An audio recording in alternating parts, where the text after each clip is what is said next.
Have you experienced negative comments from random people about your startup, questioning the concept, or about your abilities to execute? This episode addresses how to deal with negativity while continuing to move forward pursuing your dreams.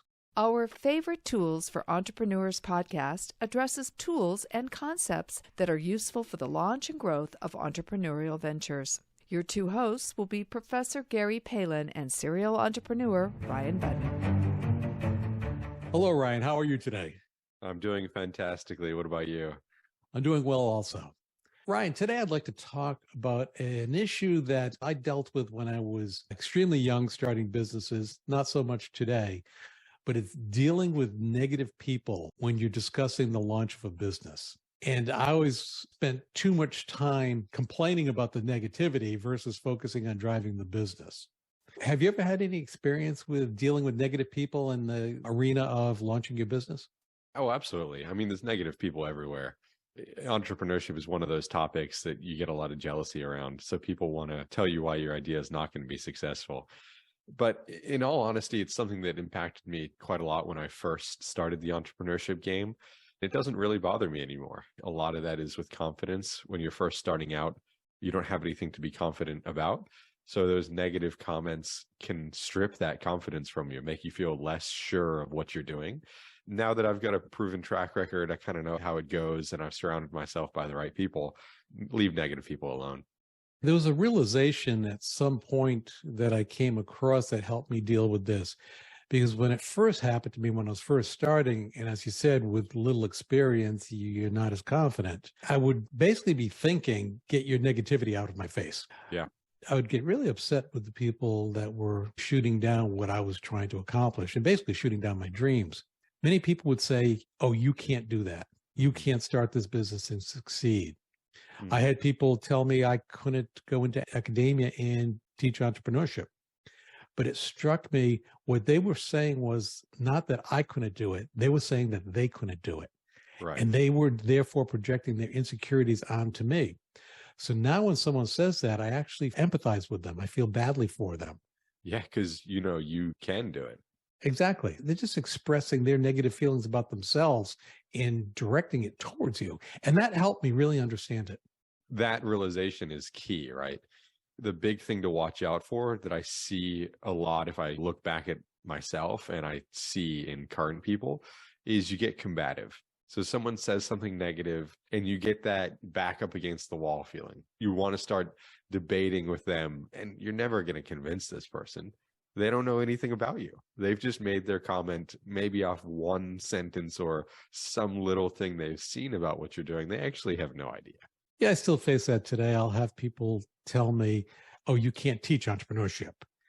And I've only been thinking about it for about 40 years, and they've been thinking about it for about 5 seconds. Right. So I think of the concept of consider the source. Yeah, I think that's brilliant. Where is it coming from? Do they actually have some sort of background or backing that you should take their comments seriously? Whereas if it's a very seasoned, successful entrepreneur pointing out some holes in my concept, I'm listening very intently and I'm probably taking notes. Whereas if it's someone who's just offhand throwing negativity out, I'll listen politely sometimes. Then I'll say, thank you for your feedback, and I'll leave and totally ignore the feedback. Yeah. Something I've actually seen you do well to combat that aggressiveness is hold a debate. I've been a part of multiple debates that you've held on topics that you might warrant has something to talk about. Yeah, definitely. From a perspective, though, if you're just starting off, and I'm really focusing on the people just starting, because this is where it typically tends to be more impactful. The first thing I would say is just avoid negative people. And I would suggest go to activities where there are entrepreneurs and build your alliances and friendships with entrepreneurs. They tend to be more supportive and positive. Oh, absolutely. People that are actually in the entrepreneurship game, not people doing side hustles, but people that are genuinely devoted to doing their own business in entrepreneurship are typically extremely positive and are build up people around them and support people around them because they once upon a time were just getting into it. I found that people that are negative tend to want to drag you down into the gutter with them, where people that are successful are pulling you up saying, come on, there's plenty of room up here. Join us. And it's an attitudinal perspective, and that's very invigorating when you're just starting. That's absolutely right. I couldn't agree with that sentiment more. Now, another bit of advice I would have for someone is spend some time with building your business model. And we've done a podcast on the business model canvas. And if you have a solid business model, that can help you experience confidence or determine confidence in your venture. And that can help you ward off the negativity. It all comes back to the confidence, right? If you've done the work, you have a system set up, you know how to present it well, you do feel confident, those people trying to bring you down are going to matter a lot less. Yeah, for sure. And also, I try to separate my personal emotions from my business emotions.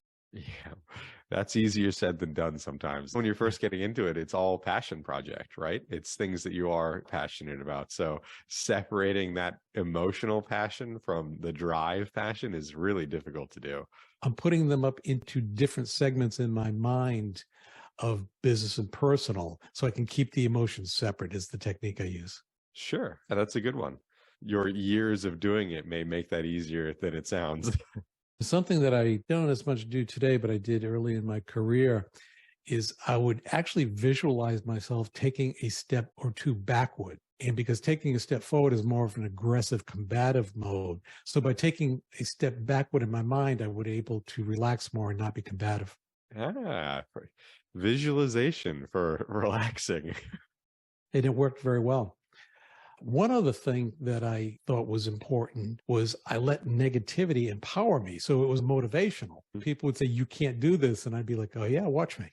Let the haters drive you, right? I think that's the modern day sentiment of what you're saying. I definitely have let that fuel me before, especially friends and family. And doing this initially, I had a lot of pushback on friends and family, right? I should have gone the career route. So I let that motivate me hugely. I wanted to prove them wrong. I wanted to show them that I could do it. It sort of became a daily, if not by the minute mantra for me to get to show them that I could.